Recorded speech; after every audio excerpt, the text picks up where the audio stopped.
Welcome to the 11th episode of Tokyo Alumni Podcast. Today, our guest graduated Nishimachi International School in 2001. Doesn't have a high school, though, so he then transferred over to ASIJ, where he graduated in 2004. Upon graduating ASIJ, he attended the Gustavus Adolphus College in St. Peter, Minnesota. Upon graduating college, he started his career in digital advertising at a small agency in Tokyo. He then returned to Minnesota to start a master's degree in mass communications at the University of Minnesota and was later admitted to its Ph.D. program. Upon successfully completing the preliminary written and oral examination, he left the program to return to the industry. After various strategy roles in advertising agencies, digital agencies, and client-side settings, he joined Salome, a modern consulting firm focused on strategy, technology, and business transformation. After spending 3 years leading teams and helping clients in customer engagement, agile transformation, and product innovation projects, he took a new role in June 2019 to help launch and establish Salome's newest global market in Tokyo. In his free time, he advises startups and freelance as a translator and voiceover talent. Welcome to Tokyo Alumni Podcast, Yoshi. Hey, thank you. Two things: Gustavus Adolphus College and Slalom Consulting. All right.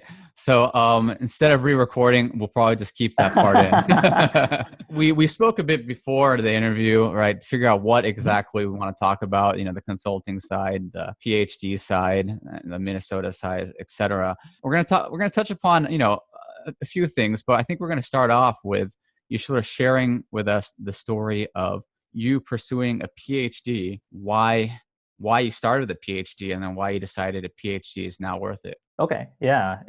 So when I was in high school, ASIJ, I had two really good friends, and we would go to museums that featured what used to be called like media art. They were interactive arts, like things that you can touch and feel, and it would respond. Right? It's usually mediated by the internet, like installations.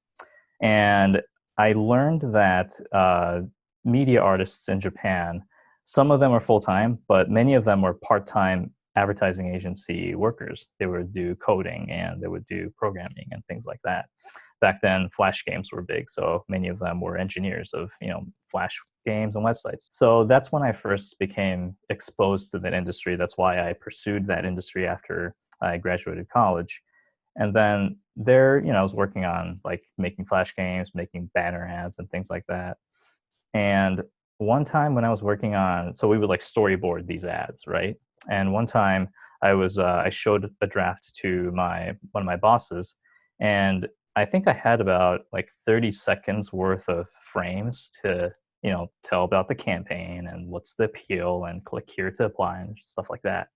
But my boss told me that the most important message has to be in the first 5 seconds. I was like, okay, that's interesting. I kind of get it, but I kind of don't. And so I started to ask other people in the company, and all I got were like sort of like anecdotal evidences, nothing really empirical, quantitative, things like that. And that eventually became a curiosity large enough that I said, okay, maybe I want to look deeper into this, and that's maybe all I want to do. So that was the primary motivation for me to apply to grad school and come back to Minnesota. And also, my girlfriend back at the time, my wife now, she was volunteering in Africa, and her program was supposed to go on for 2 years, but then it got cut because there was a coup at the country that she was working for. And so it also worked out very well that we eventually ended up both back in Minnesota. So yeah, that's how I started. Back then, master's education. After 3 years of master's, I applied to the PhD program and I was admitted, and I was doing 2 years of master's, and then I was doing my 3 to 4 year PhD degree. Yeah, that was sort of the initial motivation, was to get a little bit more empirical evidences for what makes good advertising or effective advertising. And then so you get there, you work on the master's, you get admitted to the PhD program. And I mentioned this earlier, how you told me you were very close to finishing the program, but you decided to pull out. So what was the ultimate reason why you decided not to complete the program?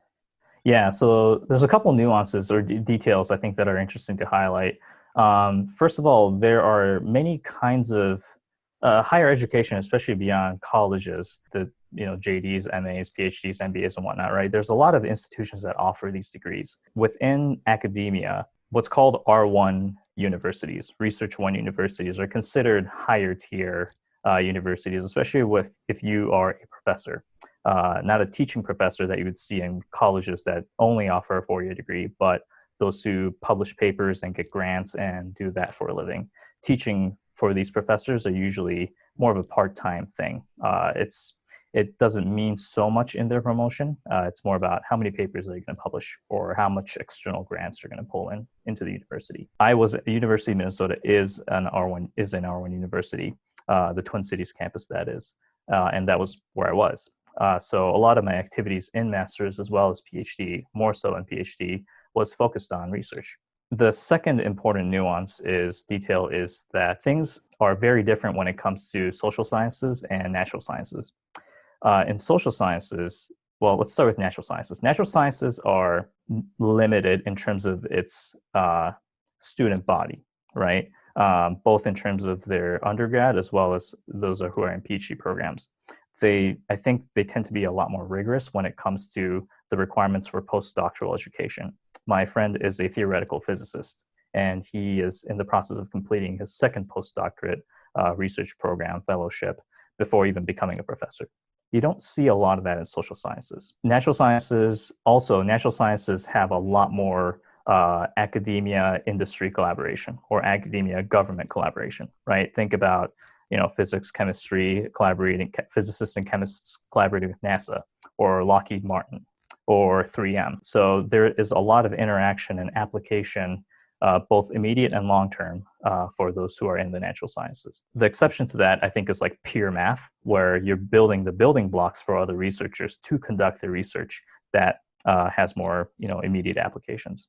I think The Beautiful Mind is a great example, right? Nothing he did changed the world, the day after, the year after, but a lot of the great, contributions that was made was helping other scientists conduct their experiments or helping other scientists create hypotheses to explain what they might think some of these phenomena, the inner workings of some of these phenomena. Social sciences is, again, a little different. I mean, you're literally studying society or what is happening in. My personal belief is that social science research should and needs to have immediate societal impact, and that it needs even deeper collaboration with the industry or the community outside of academia.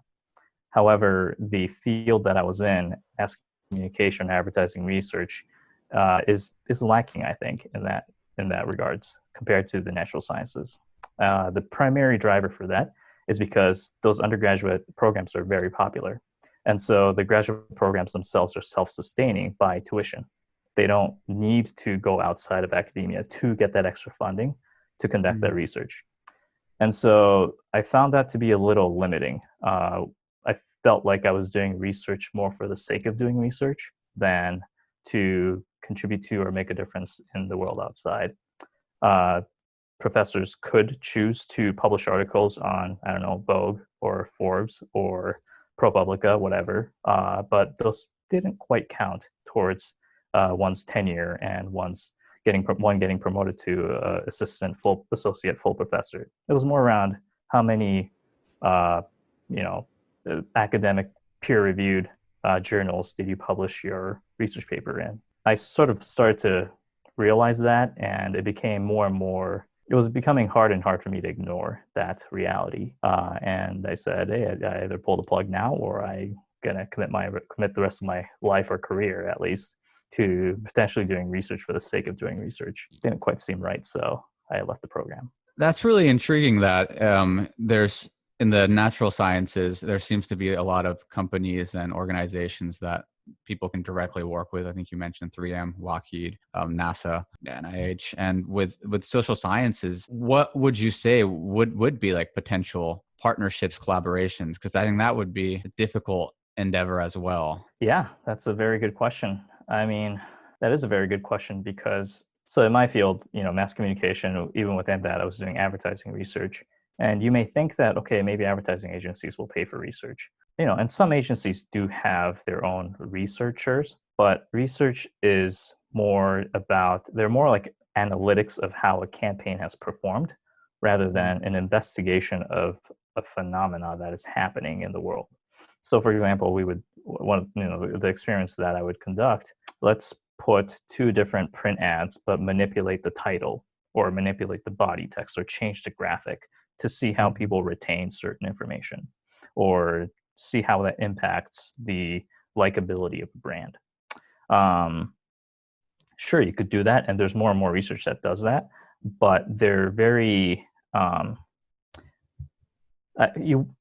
if you show an academic those research and the research designs and how they come up with hypotheses or how they run the analysis, they're A, either not rigorous enough, or B, not founded on theory. Not to get too technical, but in academia, you could have studies that start with a broad research question. I wonder how or if, yada, yada, yada, and you would go about answering those questions. But there are also empirical research tends to start with a theory, right? Well, you start with a question, but you would say, for this question, based on this theory, I would expect this to happen. That last part is your hypothesis, and you would go test that. Not many advertising research that happen in the industry is theory driven. It's more around, how can I make more money? They may have a hunch for changing this font to that font. Maybe some may have some effectiveness, but they don't have a good reason, a good theory to suspect that. Many times that doesn't cut it for R1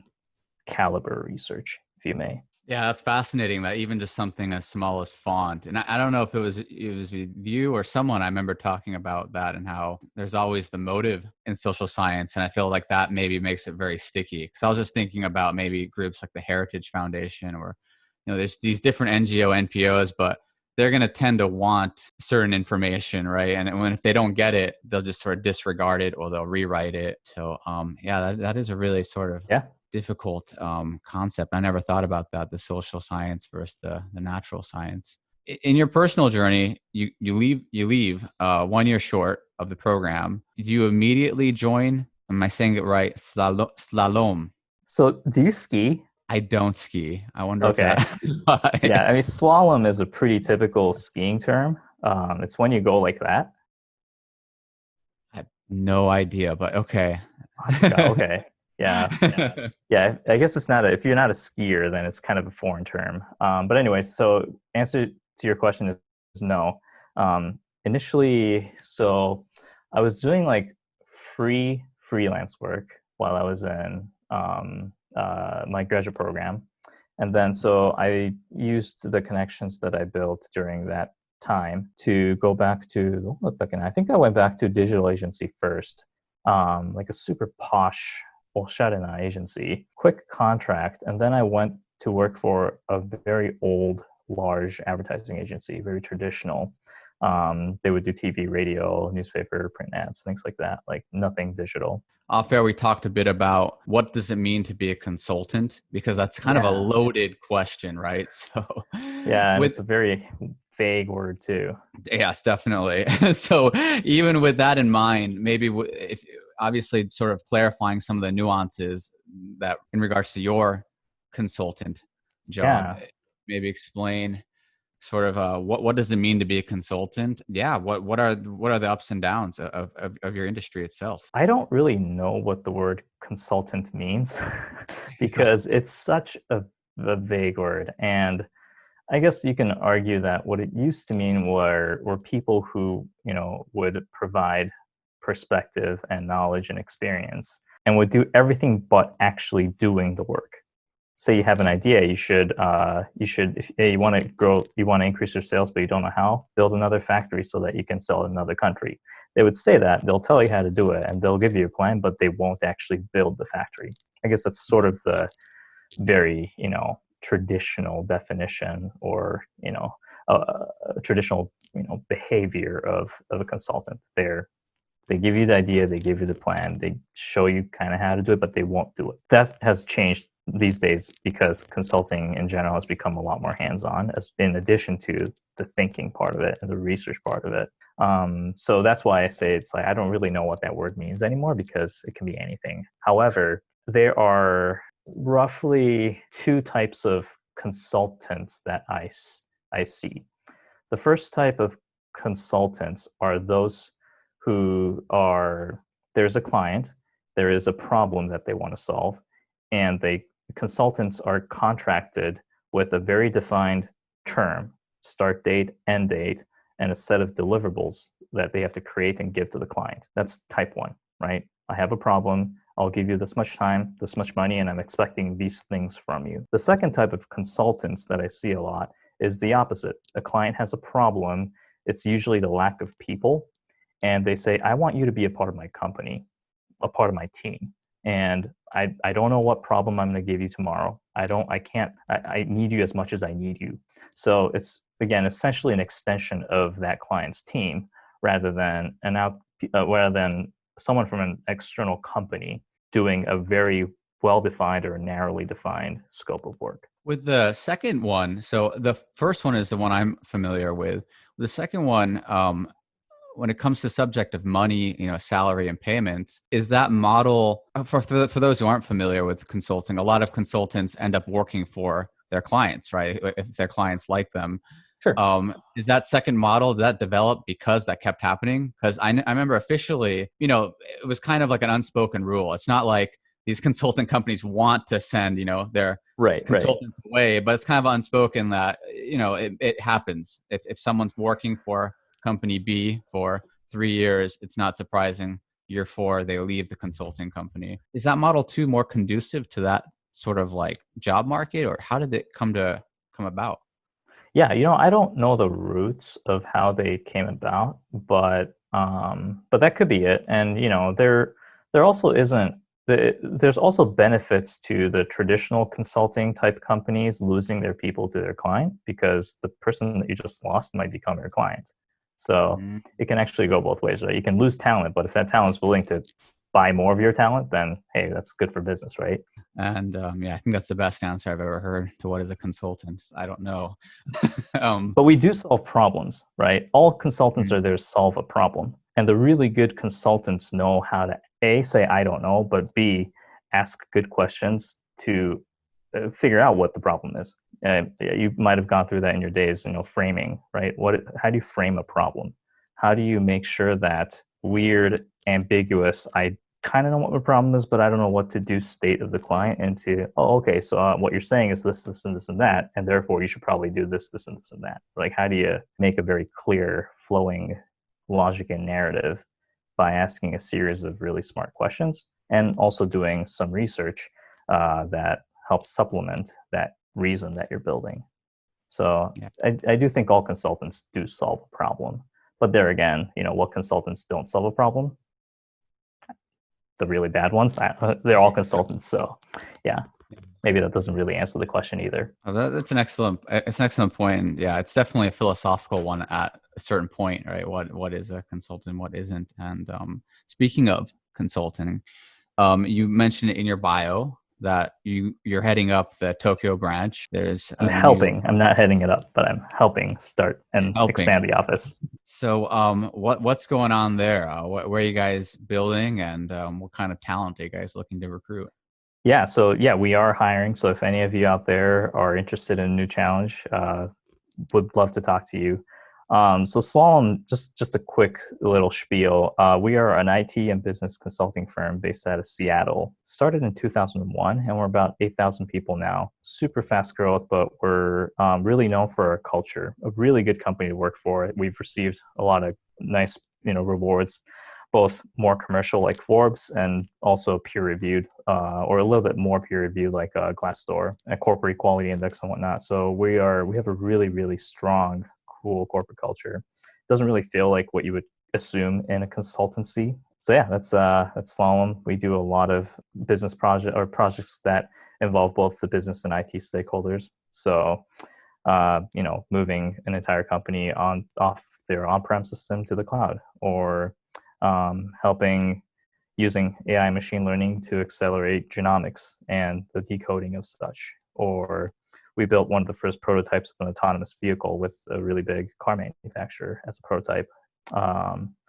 Or a new product innovation. A company wants to create a new product but doesn't know what the market size is, or doesn't know how to call it, or doesn't know if wants to better understand how their customers will receive it.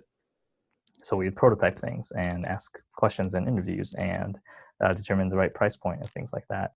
We also do a lot of projects that help companies sort of adjust to the new way of working. That could, accompany a situation like we are right now. So optimizing culture and work style and operating models, and even who reports to whom. Or it can also accompany more seemingly boring things like, hey, we're implementing a big POS system, point of sale system, and we need to make sure that our people understand how to use it. So yeah, our company does a lot of different things that relate to changing how businesses are, how they behave, and how they interact with customers with the help of technology. So yeah, we have a couple really big, really cool projects in Tokyo. We're incorporated in Japan now, so we have an official presence.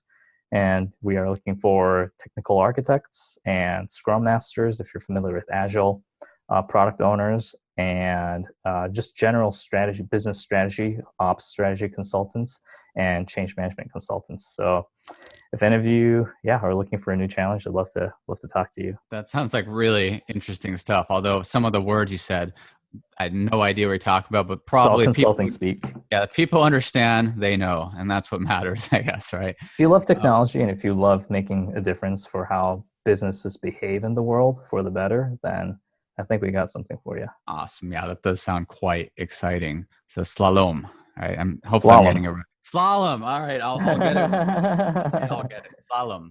We had worse. We got a lot worse before.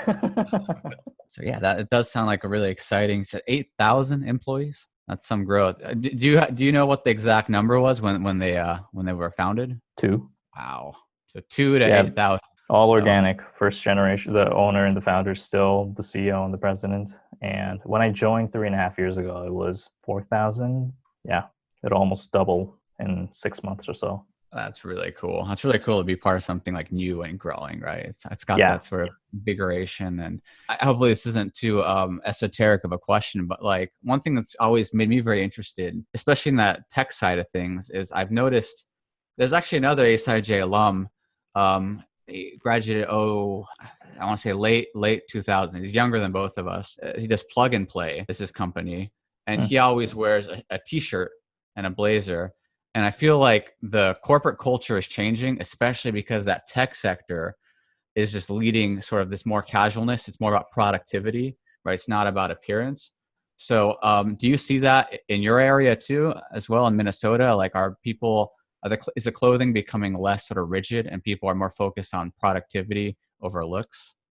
Yeah, I would definitely say so. And I think in general, the US has been sort of leading that. Now, I don't want to call it movement, but that trend, right, of focusing more on what you're doing than what you look like or how you're doing even. Right. So you're a man of many talents, right? You do translation, the strategy part, the digital part, used a bunch of tech words I didn't know. And you were also in mass communications, but this part about voiceover, can you tell us a bit about? Yeah, so I got into theater when I was in Nishimachi. I think it was like 7th grade or 8th grade. In Nishimachi, they had this thing called the summer school. And it would happen during the first, I think, 4 weeks of summer vacation, only for, I think it was only for Japanese students who attended Nishimachi. And what they would do is bring in teachers from outside to do more traditional Japanese curriculums like calligraphy. We had like a chemistry class, but it was much more aligned or consistent with that of the Japanese public school curriculum. And then one of the classes was drama, like theater. So we had to put on a production, and they invited 2, teachers or lecturers from a very famous Japanese theater company. I can't remember which one though. I want to say Hayuza, but maybe it was Seininza. I think they had a theater in Roppongi. So, and we would all dread it because you're like barely hitting or you're hitting puberty, and like the last thing that you want to do is make a fool of yourself on stage in front of a bunch of people, right? So I had always dreaded it. I think everybody else around me was, it wasn't the thing that they looked forward to every summer or every day or every week. But it was in like 7th grade or 8th grade, and I think I was sort of like starting to ease into the idea of memorizing something and reciting it in front of people. But there was this one scene that I still remember very vividly, and it was a scene where I was walking into a classroom where these two female characters. So it was like it took place in an elementary school. Like I think sixth grade or seventh grade, whatever our age range were the characters. So I was walking into this classroom, and two girls were fighting, and one just like dashed out of the classroom. And the point that I entered the stage was when that girl was leaving the stage, and there wasn't really anything on the script in terms of like actions, but I just sort of chased her with my eye as she dashed by me. I guess she was crying when she went off stage, ran outside the classroom. Something felt right. Something felt good. Like I felt like I was actually a part of this like world that is seemingly fake, but it suddenly felt real. And that's when I first started to really think that theater is kind of fun. The following summer, I took a course. Also, during again summer, I took a course at kind of a local theater company type place, and the instructor there was a voice actor, and so I started going to his class during a couple of days. I think it was once or twice a week during nighttime after classes at ASIJ. Right, I would go to this class, and then I started to create demos and send it to people, and I started getting small roles here and there. So that's how I initially got started in voice acting. This is from high school. You already had small roles. Wow. And then, but like only during the summer though, because that's when you would actually have time during the day to go to the studio and actually record with other people. And then I did it a little bit during college, so I actually like flew back for a few recordings, which made no financial sense at all. And then I found a couple agents that didn't work. I finally found one that allows me to record remotely, and they would edit, and they're fairly consistent with and they don't bring any like shady stuff. So yeah, I've been with them for quite a while now, and that's how I continue doing it. And the translations are through them too. So if if there's an English script that needs to be translated to Japanese, I'll do it, or vice versa. So yeah, that's how I do it right now in my free time. That is fascinating. That something that started, God, you said in seventh grade, sparked interest, and that's fascinating to hear too. You've been able to keep your sort of yourself in that field despite your full-time work. You're able to also actually do professional work within that field. Had I stayed in Japan for college, I would have seriously pursued it as a career. That's really cool. Like, for two reasons. One is I'm always happy to hear when people are affected what they did at international schools, because some people I've interviewed have been like, yeah, I went to international school, it didn't really affect me, and then we go on to talk for about it, and that's fine, right? It doesn't have to affect you, right? High school is not important for some people, and that's fine. But as someone who's currently teaching in a high school, it is nice to hear that impact people. And as I said earlier, it's cool to hear you still get to do it now. So at the end of the podcast, I like to sort of give the mic over to the guest and just sort of ask them what is to come in the next coming days, months, years, decades, centuries. What is to come? So in the days perspective, hopefully I'll be signing a really big contract. That'll be really exciting in the next coming days, literally. Weeks and months, that's a harder question. Yeah, I don't know what is to come. Who knows what's going to come in years or centuries, but I think that's okay, because I mean, it's kind of a cliche now, but the change is the only constant, right? Or this is the slowest pace of change is now, things like that. I mean, yeah, things are always going to change, and I think that's okay. I think for me personally, I think I'll always be pursuing what makes me, what sort of inspires or tickles my curiosity. It's going to kill me at some point, but I'm very much driven by curiosity. Don't die, Yoshi. Tell my curiosity. So I'll always be driven by that. I don't think that will change. And I think that's okay. No, I don't know what's going to come, but I think some British prime minister or queen or prince or princess said that, and one of my favorite media artists who live in New York also said that America is a big experiment. It's a huge social experiment. It's the only country in the world that is founded based on values. Things are going to change, at the surface of it. But at the same time, I think there's always going to be something that is constant or consistent. There's going to be a strong core. Everything around it is going to change. No one's going to know how it's going to go. No one can tell, no one can predict, but I think that's okay because we live in the middle of a very unpredictable, very volatile experiment. And I think that's okay because for some reason, I think people in this country, in the United States, and even those around the United States, excluding the obvious enemies, haven't lost hope for what is to come. Yes, there's a lot of shitty stuff that's happening right now, a lot of things that are just cannot be overlooked, that are just purely wrong. And unfortunately, the experiment is going that way or has been that way for a very long time.